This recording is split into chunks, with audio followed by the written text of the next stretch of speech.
Soft juicy కమ్మటి గులాబ్ జామ్ రెసిపీని చూద్దాం ఈరోజు. కేవలం మీ కిచెన్లో ఉండే మూడు పదార్థాలతో ఈ స్వీట్ చేయొచ్చు. నమస్తే, సిరిసిరి క్రియేషన్కి స్వాగతం. ఎంతో కమ్మనైన అతి తక్కువ టైంలో తయారు చేసుకునే ఈ గులాబ్ జామ్ స్వీట్ని, ఈ రెసిపీని ఈరోజు ఈ వీడియోలో చూద్దాం. తప్పకుండా ట్రై చేయండి. ఈ రెసిపీ వీడియో మీకు నచ్చితే కనుక ప్లీజ్ ఛానల్ని లైక్ చేయండి. మీ ఫ్యామిలీకి కానీ ఫ్రెండ్స్కి కానీ లింక్ షేర్ చేయండి. సబ్స్క్రైబ్ చేసుకోవటం మర్చిపోవద్దు. డెలీషియస్ స్వీట్ని ఈ వీడియోలో చూసేద్దాం. ఈ సూపర్ టేస్టీ మెత్తటి గులాబ్ జామున్ తయారు చేయడానికి ముందుగా పంచదార పాకం తయారు చేసుకోవాలండి. 2 కప్పుల పంచదారని తీసుకోవాలి. అంటే గ్రాముల కొలతల్లో 400 గ్రాముల పంచదారని తీసుకోవాలి. 400 గ్రాముల పంచదారకి 2.5 కప్పుల నీళ్ళని కలుపుకోవాలి. 2.5 కప్ నీళ్ళు అంటే గనక 600 ml నీళ్ళని వాడాను. మెజర్మెంట్ కప్కి బదులుగా ఏదైనా కప్ కానీ గ్లాస్ కానీ వాడచ్చండి. ఈ స్వీట్ పర్ఫెక్ట్గా రావాలి అంటే గనక అన్నిటికీ ఒకే గ్లాస్ వాడాలి. ఇంగ్రీడియంట్స్ అన్నిటికీ ఒకే గ్లాస్ మెయింటైన్ చేస్తే గనక స్వీట్ పర్ఫెక్ట్గా వస్తుంది. తర్వాత కలర్ కోసం కుంకుమ పువ్వుని కలుపుతున్నానండి. ఈ కుంకుమ పువ్వు కలపటం అనేది పూర్తిగా ఆప్షనల్. ఆ తర్వాత మంచి సువాసన కోసం 3 చిన్న యాలక్కాయలని కలుపుకోవాలి. గులాబ్ జామ్కి సిరప్ పూర్తిగా తీగపాకం రానవసరం లేదు. పంచదార కరిగిపోయి నీళ్లు జిడ్డుగా అయితే చాలండి. ఇలా ఉంటేనే గులాబ్ జామ్ సిరప్ని పీల్చుకుంటాయి. మధ్యలో ఒకసారి చెక్ చేశానండి. మళ్ళా ఒక 5 నిమిషాల తర్వాత చెక్ చేస్తున్నాను. నీళ్లు జిడ్డుగా మారిపోయాయి. స్టవ్ ఆఫ్ చేసేసి ఈ వేడి పాకాన్ని పక్కన పెట్టి ఉంచుకోవాలి. ఇప్పుడు గులాబ్ జామ్కి పిండి తయారు చేసుకోవాలి. నేను ఒక 1/2 కప్ అంటే గ్రాముల కొలతల్లో ఒక 80 గ్రాముల గోధుమ పిండిని తీసుకుంటున్నాను. తర్వాత అదే కప్తో మిల్క్ పౌడర్ని ఒక 1/2 కప్ మిల్క్ పౌడర్ని తీసుకోవాలి. గ్రాముల కొలతల్లో 80 గ్రాముల మిల్క్ పౌడర్ ఇది. తర్వాత ఇందులో ఒక పించ్ సాల్ట్ కలుపుకోవాలి. తర్వాత బేకింగ్ సోడాని ఒక 1/2 టీ స్పూన్ బేకింగ్ సోడాని కలుపుతున్నాను. గోధుమ పిండి మిల్క్ పౌడర్ని ఇలాగా బేకింగ్ సోడాని ఇలాగా ఒకసారి మిక్స్ చేసుకొని జల్లించేసుకోవాలి.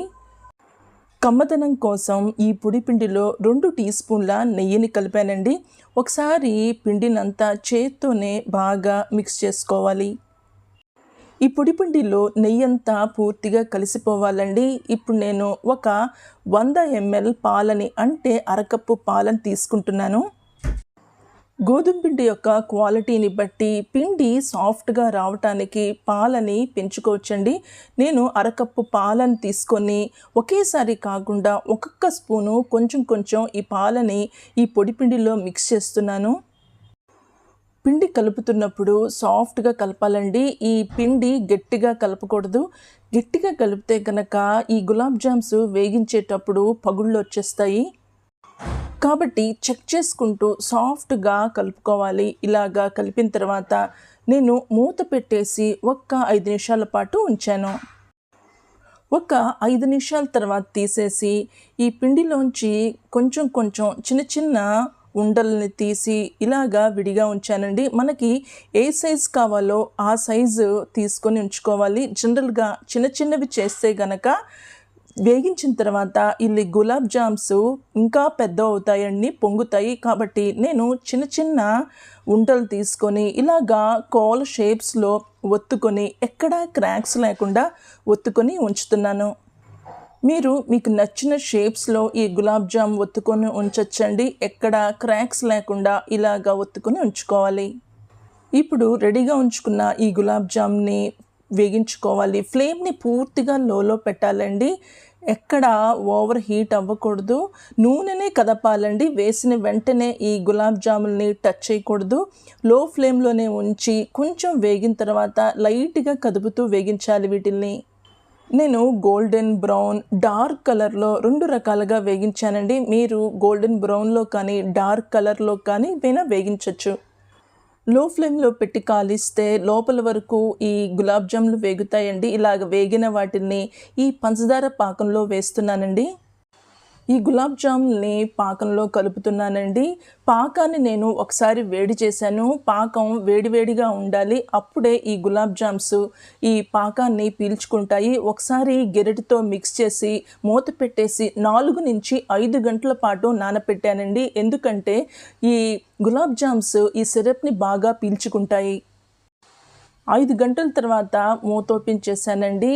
ఈ గులాబ్ జామ్స్ సిరప్లో బాగా నానిపోయాయి. కేవలం ఇంట్లో ఉండే పదార్థాలతో ఈ స్వీట్ చేయొచ్చండి. చాలా సులువుగా చేయొచ్చు. అతి తక్కువ టైంలో అయిపోతుంది. పండగలకైనా ఏదైనా ఫంక్షన్ అయినా ఇంట్లో గెస్ట్లు వస్తున్నా సరే ఈ స్వీట్ చేసేయచ్చు. తప్పకుండా మీరు ఈ స్వీట్ని ట్రై చేయండి. చాలా టేస్ట్గా ఉంటుంది. ఈ స్వీట్ చేసేటప్పుడు పిండిని సాఫ్ట్గా కలపాలండి. గట్టిగా అసలు కలపకూడదు. ఇందులో పాలు కలిపేటప్పుడు స్పూన్తో కొంచెం కొంచెం కలుపుతూ పిండిని కలుపుకోవాలి. తరువాత కాల్చేటప్పుడు ఈ గులాబ్ జామ్ని వేగించేటప్పుడు ఫ్లేమ్ని పూర్తిగా లోలో పెట్టి నార్మల్ హీట్ మీద వేగించాలి ఈ గులాబ్ జామ్స్ని. అంతేనండి, ఎంతో టేస్టీగా ఉండే ఈ గులాబ్ జామ్ రెసిపీని తప్పకుండా మీరు కూడా ట్రై చేయండి. ఈ రెసిపీ వీడియో మీకు నచ్చితే ఛానల్ని లైక్ చేయండి, షేర్ చేయండి, సబ్స్క్రైబ్ చేసుకోవటం మర్చిపోవద్దు. మళ్ళీ ఇంకొక వీడియోతో మీ ముందుంటా. అంతవరకు సెలవు. నమస్కారం.